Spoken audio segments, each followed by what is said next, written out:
Lucas, eu acho que tem 2 pontos muito importantes no seu ano pra gente explorar aqui, que é a mudança de montadora e a ordem de equipe.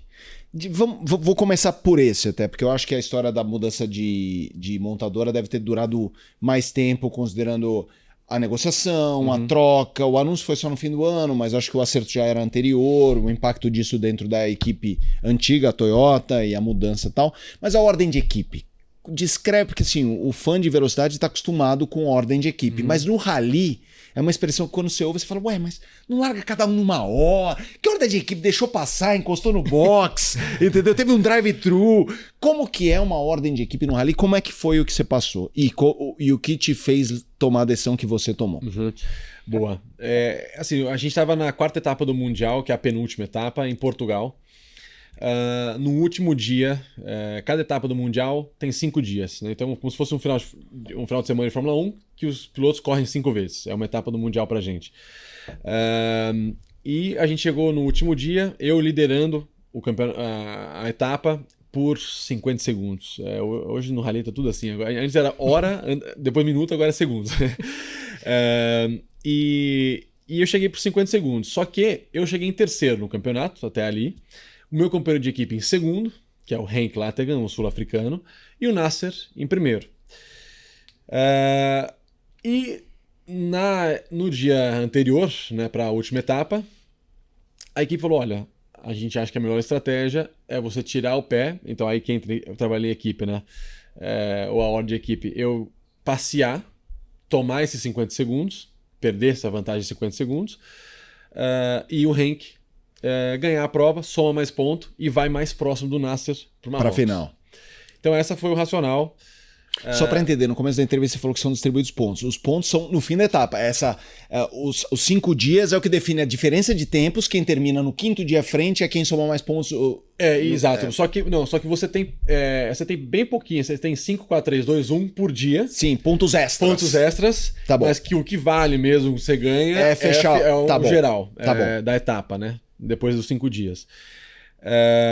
Então, quando eu recebi essa informação que a equipe, olha, você vai ter que diminuir, eu falei, olha, na minha cabeça veio, se fosse no último dia de Marrocos, total, eu tiro o pé, pô, o ranking tá mais próximo, não tem problema. Mas o Marrocos é uma prova que é considerada um mini Dakar. É muito difícil. As coisas dão errado. Dão errado no Dakar, no Marrocos. Então, assim, eu acho que é melhor a gente ir com 2 caras contra o Nasser. Tudo bem que o ranking vai ser um pouquinho mais para trás, mas eu vou estar muito próximo também, né? Do que, putz, eu já perdi um pouco a chance e vai só o ranking. Isso você falou ou você pensou? Não, falei com a equipe. Não. Enfim, e aí entra um pouco aquela coisa de piloto mesmo. E hoje, depois ficou tudo bem, a Toyota entendeu minha decisão e tal. Mas quando eu me vi naquela situação, eu não podia, como piloto, aceitar aquilo, porque eu realmente achava que era uma decisão errada para a equipe, inclusive, que era você deixar só um com uma chance no Marrocos, que é uma prova muito difícil. Então, eu decidi apertar. Você largou já com a decisão tomada? Já. Inclusive, se pegar um board depois, o meu navegador fala, falta 1 quilômetro. Porque eu posso... Você não falou pro navegador? Não. O navegador estava mais propenso a aceitar, e eu entendo a visão dele também, porque você não quer se queimar com a equipe e tudo mais. Eu tinha esse risco. E às vezes as pessoas perguntam, mas você também tinha um pouco essa licença poética porque você já estava assinado com a Dacia. Eu falei, não, nunca pensei nisso. A minha visão era como é que eu ganho esse campeonato. Naquele momento já estava assinado, então? Já. A negociação com a Dacia ocorreu em maio desse ano. Sim. Então, não tinha nada disso. Era realmente como é que eu posso chegar com mais condição de tentar ganhar o campeonato. Mas desculpa, quando largou, claro. Você falou pro navegador? Eu já falei, olha, eu não vou tirar o pé. Não, tá bom. Aí, faltando 1 quilômetro, ele me fala, falta 1 quilômetro. Você quer parar o carro? Onde vai?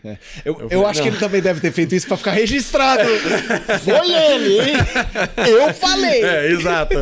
Não, mas de novo. Ele talvez até falasse por dentro. Vai, Lucas, vai. Lucas, eu ciúme. Exato. Mas, de novo, são aquelas coisas que, como piloto, você tem que tomar uma decisão na hora. É claro que depois teve aquelas... fica, pô, mas e aí? Caramba, não era isso combinado. Mas depois eles entenderam que o raciocínio estava correto no final. E, infelizmente, em Marrocos aconteceu com o Henk. O Henk teve um problema. Então ele saiu da disputa no segundo dia. Sério? Sério, então assim... Pô, aí você veio na reunião... Full circle. Eu avisei! Você falou assim, ó... Ele nem avisou, ele chegou com a plaquinha. Eu nem... Galvão, eu já sabia! Não, mas de novo, com a equipe foi...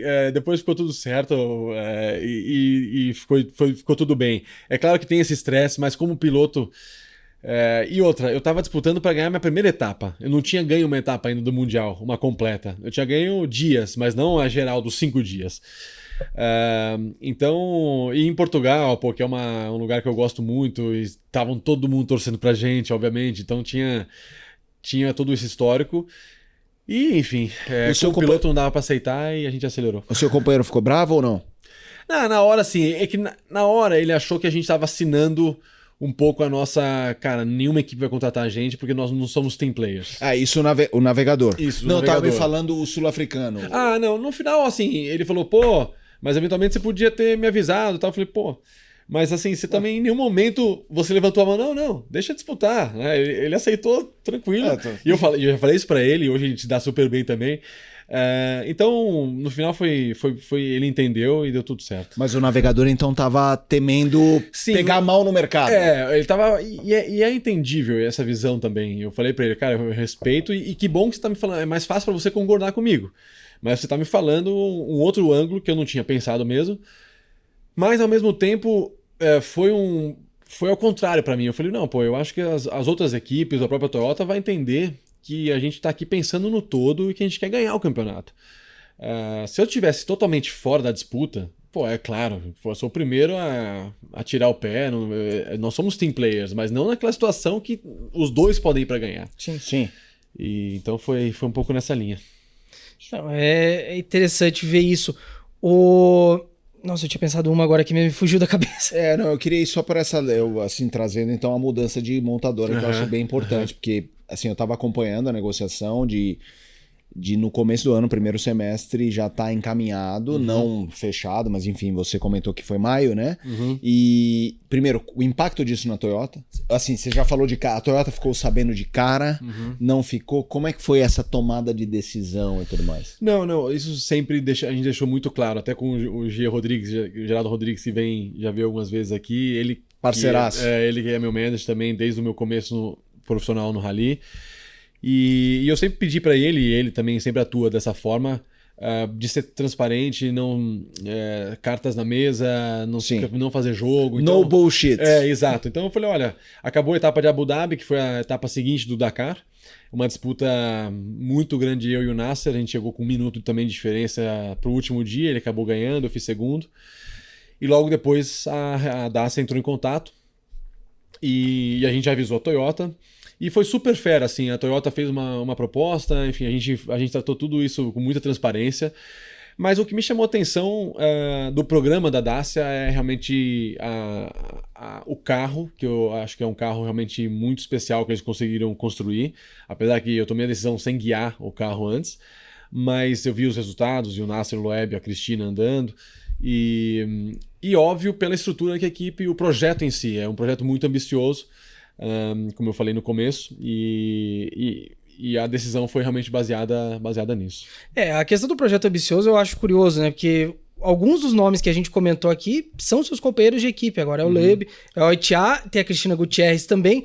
A Dacia realmente foi com tudo para um projeto jovem, né? Porque Dakar mesmo, o retorno foi ano passado. Ano passado não, esse ano a primeira vez. Exatamente, esse foi o primeiro Dakar deles. E como eu falei, já com uma equipe muito forte, né, com um line-up de pilotos e navegadores excelente. Então, poxa, quando eu vi essa oportunidade de me juntar a esse time, os times de engenharia, de mecânicos, enfim, um time muito forte. Inclusive usando uma parte da estrutura da ProDrive, que é do Dave Richard. Inclusive tive com ele agora na semana passada na Inglaterra. E então tudo isso me chamou muita atenção e, como eu falei, com a Toyota foi excelente, minha relação com eles até hoje é muito boa. Vou para o Uzbequistão pegar o título da FIA com a Toyota, porque ganhamos o campeonato juntos. Bom. Então tá tudo certo e agora é virar a página de 2026 e focar na Dacia, tentar o Dakar com a nova equipe. Aliás, estamos aí há poucas semanas do início do Dakar. Eu queria que você contasse um pouquinho pra galera, né? Porque é a prova mais longa que a gente tem no esporte motor mundial. São 15 dias de atividade quase direto, só tem um dia de descanso. Como que funciona, a preparação de um piloto para uma prova dessa magnitude e também como que é se manter? Porque vocês devem chegar no último dia só o pó, basicamente. O Dakar é muito duro mesmo, mas assim, eu sempre falo que a preparação envolve 3 frentes. O específico, então, é guiar o carro em deserto, então a gente fez testes no Marrocos agora, depois tem simulador, não é simulador tão preciso quanto, até porque a gente não sabe onde a gente vai, mas tem a questão de navegação, é bem legal, tem uma simulação de navegação que ajuda bastante a treinar. Então tem o específico. A segunda parte é a parte física. Então a gente não tem a força G que tem a Fórmula 1, mas a gente tem muito impacto, porque a gente está andando salto e erosão e passa em rio e pedra, duna, balança muito a cabeça. Então a parte física de ombro, core, as costas, a gente trabalha muito isso. E a terceira é a parte mental. Então essas são as 3 verticais que eu trabalho todos os dias. E a mental é muito mais, envolve a equipe, que envolve a estratégia, você saber que você está fazendo aquilo que a equipe imagina que seja a melhor estratégia. E por um outro lado, você entender que é longo, vai acontecer problemas, como é que você gerencia isso, e você mantém o foco por muito tempo. Em média, a gente faz contra o relógio umas 4, 5 horas por dia, contra o relógio, mais deslocamento. Então é punk você ficar concentrado por 4 horas, entendendo o que o navegador está te falando, interpretar tudo isso e tentar ser o mais rápido possível onde você nunca foi, ou nunca passou. Então essas são as 3 frentes de preparação para um Dakar.